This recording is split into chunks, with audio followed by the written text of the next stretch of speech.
New York or LA or something like that. But if you want to start a family, come to Columbus.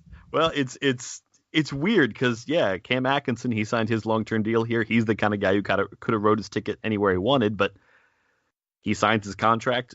2 weeks later, he's married. I don't know if Atkinson's got a kid on. I know he does. He has a kid. So I mean, it's just one of those things where there was a joke in the local media whenever they bring free agents in over the summer. The last place they take him is they take him to the Columbus Zoo, which is a really nice zoo if you've never been to it. It's really impressive compared to other zoos I've been to, and they jokingly refer to the zoo as the closer. Just because the idea is, if you're a young family, you got young kids, the zoo's a cool place to be, and it's kind of in a real nice area of Columbus where a lot of the players actually live within a couple miles of it near a Muirfield golf course where the Memorial Tournament happens each year. But it's kind of this funny enclave where a lot of the NHL players have gone to in the area. But show them the hippos. Show them the hippos. They'll never want to leave.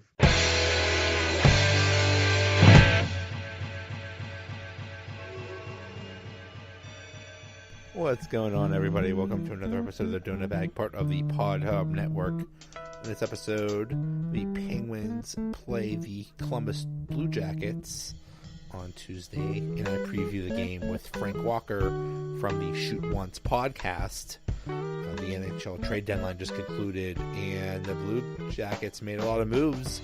They're going all in. Donut Bag starts right now. The Penguins face the Blue Jackets Tuesday night, and we're coming off the NHL trade deadline, and all kinds of things happen, especially with the Blue Jackets. With me to talk about it is Frank Walker. He is at Shoot Once Pod on Twitter, host of the Shoot Once podcast. Hey, how you doing? Doing good, thanks. So I don't remember one team being so busy on one day. Well, not one day. I mean, it was the Duchesne trade was last week, but wow, the Blue Jackets they're going all in, aren't they? Yeah, it's really funny you say that because apparently that was something they quoted Matt Duchesne saying today as well. They asked him about it, and he doesn't remember in his time in the league, and I don't remember watching it. One team just kind of making this decision. I mean, they've what was it? One of their writers today joked on Twitter that yes, the Blue Jackets are still going to the draft this year. They're just not going to show up till day 2 because they've traded away all but 2 picks. They went all in, and the fan base, as far as how I can read the fan base, loves it. Because we've seen for years this team just struggle and fight, and the feeling being, well, if we make the playoffs, that's a victory. But I think the fans are really reacting to Jarmo Kekalainen's approach of, and he's said it multiple times now, my goal isn't to go in and win 1 round. My goal is to win 4 rounds of the playoffs. And that's really what's kind of pushing him in some of the decision making I think he's been making these last couple of weeks. You gotta love it as a Blue Jackets fan. I mean, very clearly he's saying, this is it. This is the year. We're going for it this year. Let's go. And it's just a wonderful thing. It's a wonderful thing when, I mean, hell, well, screw the future, but yeah, it's a wonderful thing. I saw some jokes today. Some other teams would make a trade and they said they violated NHL rules because they didn't make a trade to Columbus. Because it seemed like every time there was news about a trade, Columbus was involved. Like they just took everybody. Did they make like 3 or 4 deals today? Today they only made 2. Today were just and the ones that happened today were just kind of little addendums. They made one this morning. They traded for New Jersey's backup goalie Keith Kincaid. Mm-hmm. And then they traded for a defenseman from New York Rangers, Adam McQuaid. And both of them are very much depth moves, I think. McQuaid was really just to have another goaltender on the roster for if somebody gets hurt, I believe. McQuaid, I think they're wanting it's that old hockey mentality of, having somebody with a little snarl in them that's willing to pick a fight or something like that on that back end. And that's kind of what they're going for. Also, one of our defensemen, Ryan Murray's, he's day-to-day at this point. So I think they're just wanting as many healthy bodies as they can have on the team. I think they already thought, well, the 2019 draft is pretty much shot, so let's just go ahead and not worry about it. And it's funny because for years as a Blue Jackets fan and listening to Jarmo Kekalainen talk about his idea, he always wanted to be better now and in the future. And I think what's happened is he has been encouraged as some of the prospects we have playing overseas and playing in Canadian Junior and whatnot are showing a little more promise than he thought. And he's thought, you know what? I've got this unique opportunity to go for a win. I'm going to do it. And the other thing that it came to me today, because not sure how much all your listeners follow the NHL closely, but the fan base everybody feels bad for now is the Ottawa Senators. Because they've just been trading away star after star. In the last 2 years, they've traded away the 4 best players on the team because they're in this kind of rebuild where they're not really willing to pay people and all this stuff. And very easily, the Columbus situation could have gone that way, where with Artemi Panarin on the last year of his deal and Sergei Bobrovsky on the last year of his deal, and it looking like neither one of those guys is going to re-sign, the Columbus management could have thrown their arms up and said, well, what can we do? Traded them for a couple of picks and maybe a prospect and moved on. But they did this move. They were like, nope, we're going to go for it. We're going to get everybody we can. We're going to go get we're going to get Matt Duchene. We're going to get Ryan Dzingel. We're going to take 2 of the biggest names out there on the trading block and really go for it. Yeah, that was the thing. That was the big question. Are they going to sell or are they going to buy? And they bought with a vengeance. And yeah, it's a great thing. It looks like everything is aligned right now because not only do you have these great additions. I mean, how has Duchene done so far? I know he's just been there not too long, but he's your first line center, right? Yeah, he's pretty much stepped into that role. And in 2 games, he's got a goal, he's got an assist. So he's got 2 points in 2 games. So he's keeping up that roughly point a game of pace he's had. Had his first goal in his first home game there the other night when we played the Sharks. Had a game where we beat them 4-0, and it was a game where the Jackets just looked like they were in charge from beginning to end. And it's an encouraging thing as a Blue Jackets fan to see this. And something I've been talking about on my show, because we've been talking about trying to get Matt Duchene forever. Just the whole fan base liked the idea of getting him, even when he was available in Colorado, because whereas Pittsburgh fans have been spoiled with having Crosby and Malkin down the center for the last so many years and for so many years to come, with the exception of one good year out of Ryan Johansson and the budding potential of Pierre-Luc Dubois, who's currently on the team, we really haven't even had a number 1 center. So Pierre-Luc Dubois in the last year or 2 really looked like he's becoming a good number 1 center. But now to have a true number 1 center in Matt Duchene, and then Pierre-Luc Dubois can line up as a number 2 as he's growing into being better, because I think he's only 19 or 20, is really encouraging as a Blue Jackets fan. I mean, it was the kind of thing where when the trade happened, it looks like a big price, especially if we end up paying the second first-round pick if he re-signs.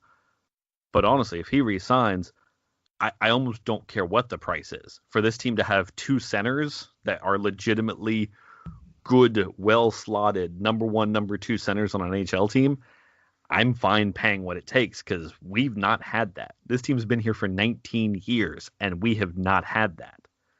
So to have a year where we're going in and saying, you know what, let's get the pieces, we have a chance, let's just make it happen, I'm all for it. And the other thing is, Duchene, there's the potential they actually get a deal done with him as far as re-signing. He is kind of that. It's weird. And being a Blue Jackets fan for a while, I've noticed a trend. The guys who come to Columbus and want to stay in Columbus are a lot of guys who are starting families. And I'm not sure if it's something about the city or what it is, but the guys who either come as free agents or who sign long-term deals normally tend to be guys who are either married or have young children or something like that. And Matt Duchene's right in that wheelhouse. So maybe they can keep him. Who knows? We'll see. So any single guy needs to go somewhere else, like New York or LA or something like that. But if you want to start a family, come to Columbus. Well, it's it's weird because Cam Atkinson, he signed his long-term deal here. He's the kind of guy who could have rode his ticket anywhere he wanted, but he signs his contract. 2 weeks later, he's married. I don't know if Atkinson's got a kid on the. I know he does. He has a kid. So I mean, it's just one of those things where there was a joke in the local media whenever they bring free agents in over the summer. The last place they take him is they take him to the Columbus Zoo, which is a really nice zoo if you've never been to it. It's really impressive compared to other zoos I've been to, and they jokingly refer to the zoo as the closer.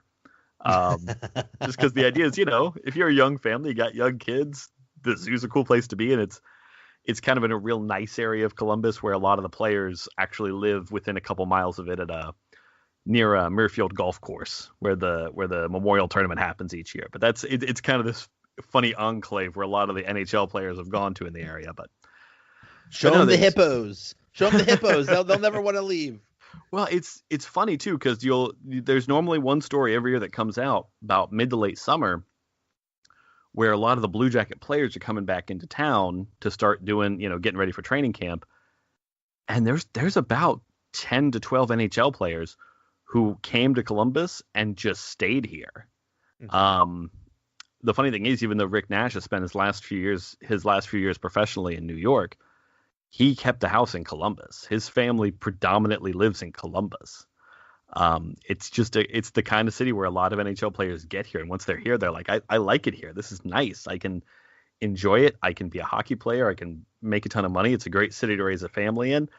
But at the same time, whereas hockey's rising in popularity, most of these guys aren't like stopped and harassed on the streets. It's pretty easy for them to move around and still have a pretty normal life. So that's the thing. It's not. I was just going to say that hockey's not the most the biggest. The Blue Jackets aren't the biggest team in town. that's the Buckeyes. So it's nice. It's not like you're in Montreal or something where you're constantly getting hounded, or New York or something like that. So and hey, the Blue Jackets almost have to play the Penguins every single year.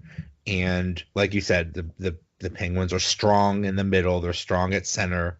And that was always a big matchup problem when the Blue Jackets and Penguins were playing in the playoffs is, one team was very strong at center and one team was very weak. And that was, it was almost too much to overcome. Just that matchup alone. So, this got to be very exciting for the Blue Jackets. But one thing, Bobrovsky, he seems to be doing better lately, but it looked pretty rocky at first. It sounded like, what was he getting suspended or benched, or I don't know. I don't know what was going on, but it looks like he's been better lately. Yeah, there was an incident a few weeks back. I forget which specific game it was, but they pulled him because it was just a rough start. I mean, every goalie has games where things just go off the rails and it's bad. And they pulled him off the ice, and then instead of staying at the bench, he went back to the locker room. It was an emotional time. Apparently there was a team meeting had about it, and the teams decided it's done.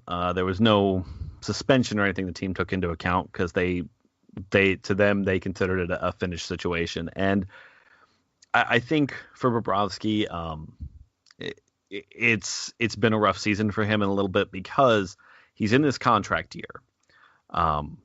You could argue previous to this season, he may be, if he's not the best goaltender in the league, he is a top 5. I mean, he's had 2 Vezinas. He's a great goaltender. And I think his frustration came from 2 places. One, he wasn't playing well so far this season, and he's picking it up now, which if he could finally play well in the playoffs, that would be the best thing in the world, especially for him and what he wants. The reason there's probably not a contract happening, which is probably another part of his frustration is, and I understand this, but Bobrovsky saw what Carey Price got, which Carey Price of the Montreal Canadiens got something like an 8-year deal, $10 million a year. And I think Bobrovsky thinks he's should get a deal like that. And I can understand someone else gets it and you think you're just as good, you should get it too. But Blue Jackets management, I don't think wants to put that kind of money into a goaltender who's, I think, is already 30 there. And that's totally understandable as well. Yeah, he's 30. So, I mean, to give him an 8-year deal at $10 million a year to play a goaltender till he's 38 like that kind of hamstrings your team. And so I think that's part of where that came from. Now,